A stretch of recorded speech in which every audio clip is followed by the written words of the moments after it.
Assalamualaikum warahmatullahi wabarakatuh. Alhamdulillahilladzi khalaqal insana min fitratihi wa wa'ada lahumul ladzina yattabi'una dinahu jannatihi. Allahumma salli ala Muhammadin nabiyhi wa rasulihi wa ala alihi wa ashabihi. A'udzu billahi minasy syaithanir rajim.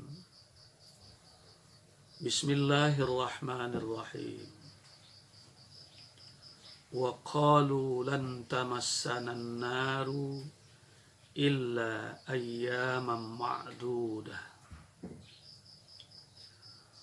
Qul attakhadhtum 'indallahi 'ahdan falan yukhlifallahu 'ahdah. Am taquluna 'alallahi ma la ta'lamun. Kaum muslimin dan muslimat, semoga senantiasa dirahmati oleh Allah Subhanahu wa taala. Ada sebuah sesumbar ungkapan mulut besar dari orang-orang Yahudi yang substansinya terekam sangat indah di dalam Al-Quran surat Al-Baqarah ayat 80. Tentunya ini mesti menjadi bahan pelajaran penting bagi kita. Dan tentunya sebagai orang-orang yang telah dibina oleh Allah Subhanahu wa taala selama 1 Ramadan, ini sebagai bukti bahwasanya bahwa kita sudah kembali kepada fitrah. Di dalam ayat itu Allah menjelaskan bahwa orang-orang Yahudi sangat memandang enteng azab Allah, azab neraka. Wa qalu lan tamassana an-naru illa ayyaman ma'dudah. Dan mereka mengatakan, kami sama sekali tidak disentuh. Mereka di sini mengatakan disentuh oleh neraka, oleh api neraka, kecuali beberapa hari saja. Disentuh beberapa hari saja. Jadi masa itu makna awalnya adalah menyentuh. Jadi kayak tersentuh sedikit aja. Padahal dalam banyak ungkapan disebutkan fi nari jahannam misalnya. Bukan hanya tersentuh tapi dimasukkan ke situ. Dan itu juga hanya beberapa hari saja kata mereka. Di dalam kitab-kitab riwayat Asbabun Nuzul, salah satunya Al-Wahidi dalam kitabnya Asbabun Nuzul menukilkan ungkapan orang Yahudi itu. Kata mereka, waqalatil yahud, apa katanya? Innama hadhihi dunya sab'atu alaf sanah. Dunia ini panjangnya kehidupan di sini, umur dunia ini hanyalah 7.000 tahun. Nah, begitu gambaran mereka. Wa innama yu'adzabun nasu fin nari likulli alfi sanatin min ayyamid dunya wahidun fin nari min ayyamil akhirah. Dan manusia itu diazab di neraka atas dosa-dosanya di dunia kalau dia hidup 7.000 tahun itu. Untuk 1.000 tahun waktu dunia itu hanya satu hari untuk waktu akhirat. Wa innama hiya sab'atu ayyam thumma yanqati'ul azab. Jadi kalau dia itu berumur 7.000 tahun, dia itu berbuat dosa selama 7.000 tahun itu, selama hidup, selama umur dunia ini, maka dia hanya akan diazab di akhirat 7 hari saja. Kemudian azab itu selesai. Jadi kalau seseorang berumur 1.000 tahun dalam logika yang mereka bangun itu, dan selama 1.000 tahun itu berbuat dosa, dia hanya akan diazab sehari nanti. Jadi coba bayangkan, coba kita teruskan logika sesat ini misalnya untuk memahaminya. Bagaimana kalau dia hidup 100 tahun saja, dan itu bukan untuk umur manusia cukup sulit. Andaikan dia berumur 100 tahun, dan 100 tahun itu full dengan dosa, dia hanya akan diazab 1/10 hari. Jadi 24 jam bagi 10, sekitar 2,4 jam. Berarti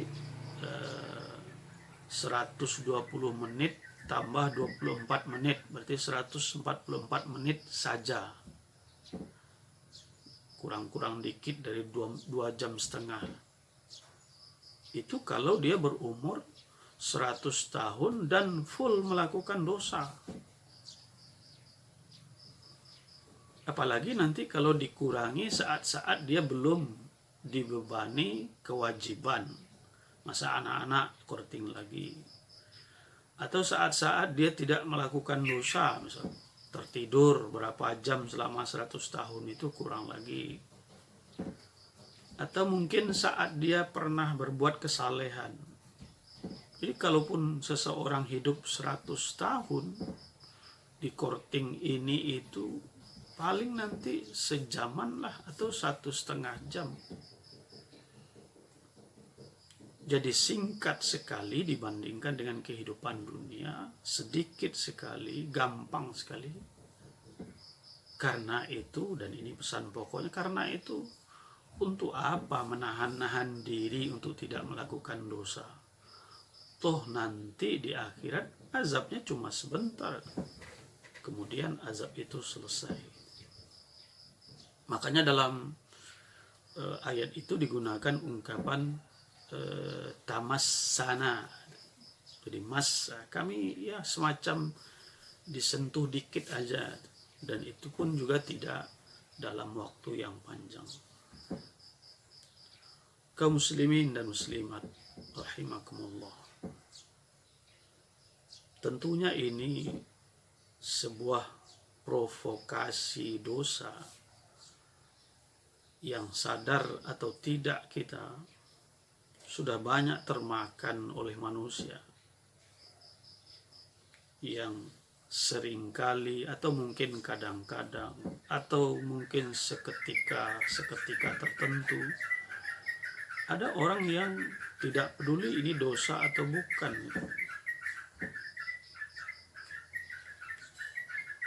Sebab ini jelas-jelas sesuatu yang sangat menyesatkan. Apa yang disebut, apa yang diyakini, apa yang beredar itu.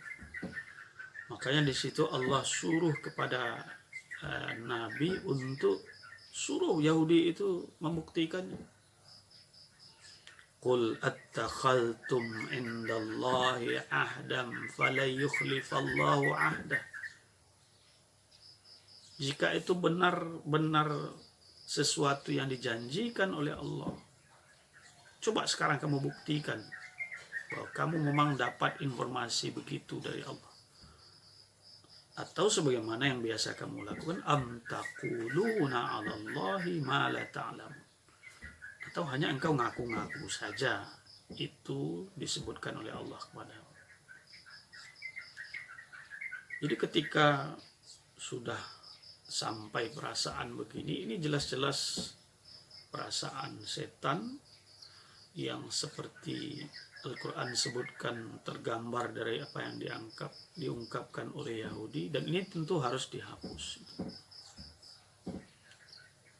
Inilah salah satu tantangan kehidupan kita di zaman sekarang, di mana dosa itu suatu ketika atau seringkali tidak lagi dianggap sebagai sesuatu yang menakutkan, sesuatu yang remeh, sesuatu yang gampang.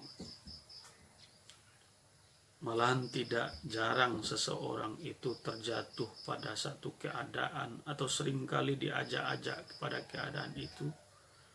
Yang paling penting sekarang itu harta. Kalau ibadah, kalau bakti kepada orang tua, kalau bergaul secara baik, itu hanyalah jalan mengantarkan kita untuk mendapatkan harta sebanyak-banyaknya. Jadi kapitalisasi seluruh rentetan kehidupan itu. Ibadah hanya untuk cari muka, cari nama, meningkatkan ranking derajat di sisi manusia. Berbuat baik hanya sebagai langkah awal untuk menundukkan orang itu dan kemudian menghisapnya. Berbuat baik hanya untuk sekadar pamer agar namanya tinggi.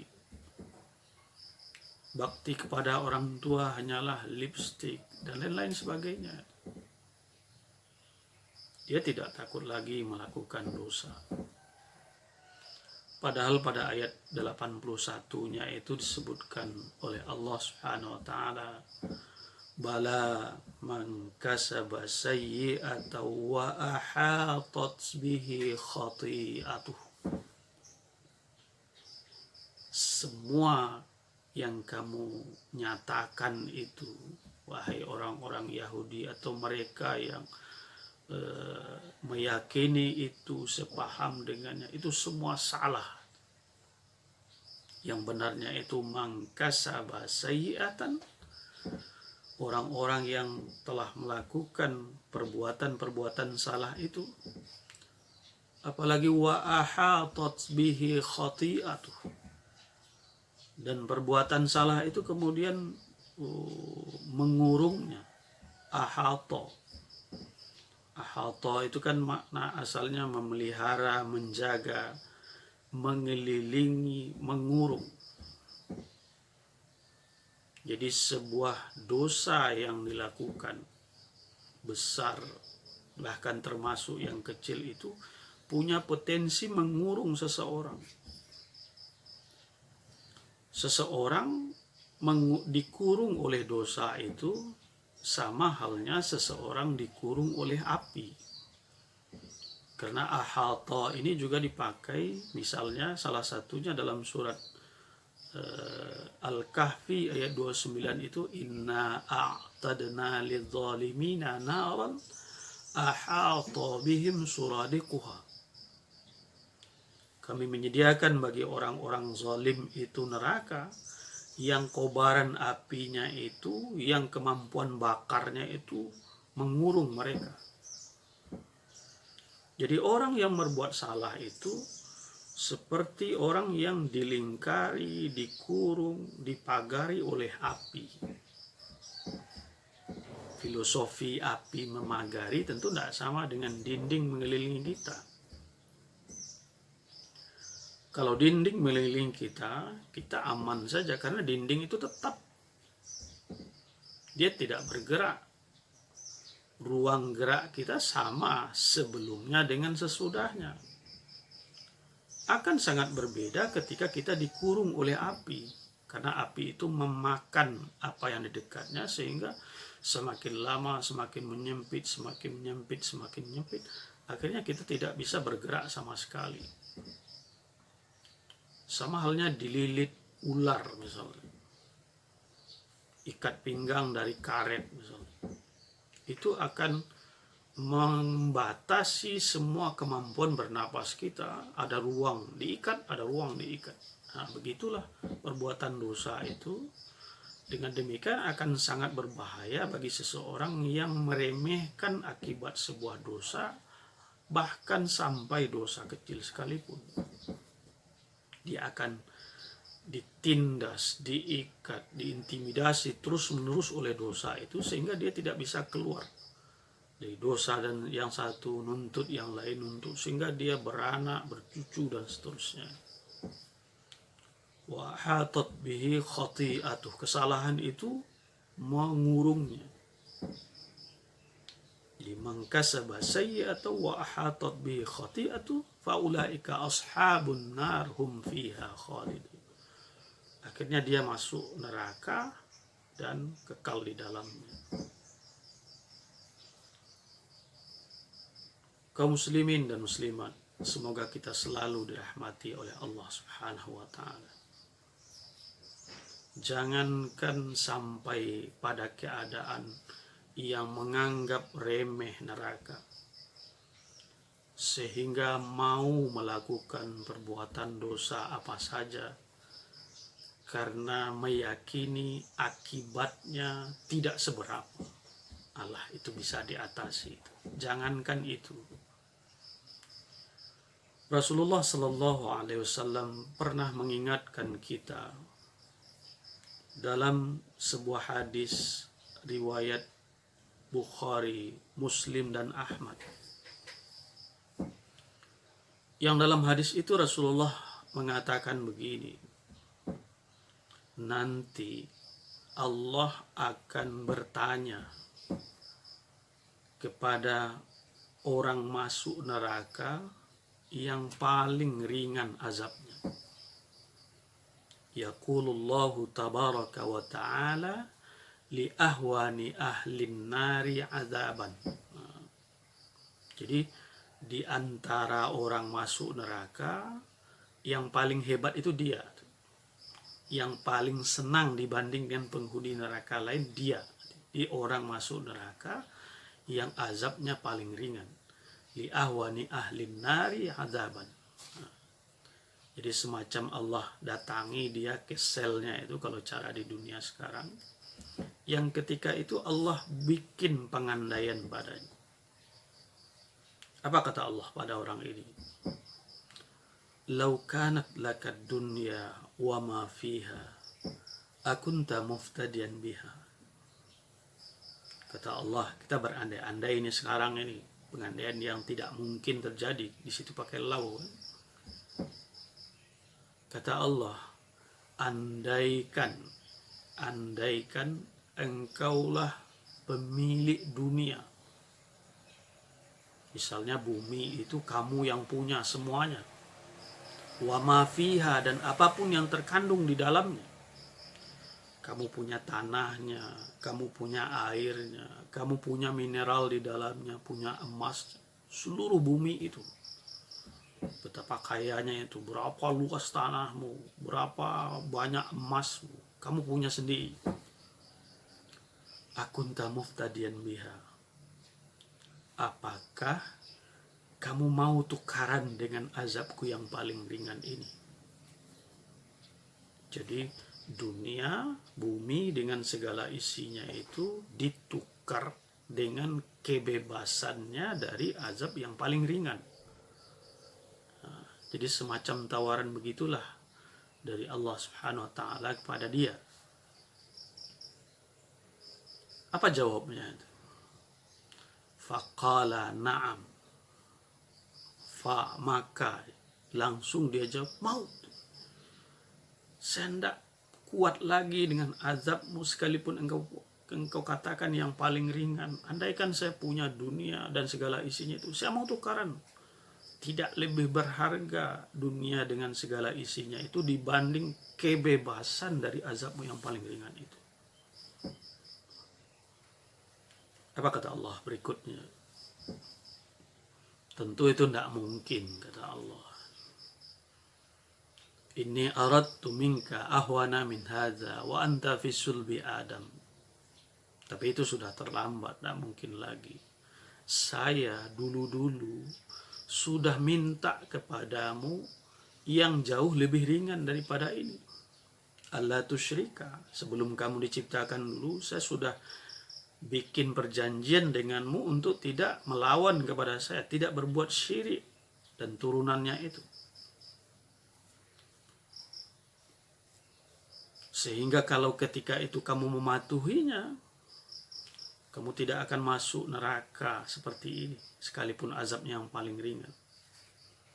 Wala udkhilakan nar, sehingga kamu tidak akan dimasukkan ke neraka seperti itu. Tapi kata Allah, fa'abaita illa syirka. Kamu ketika itu tidak mau, kamu ketika itu enggan.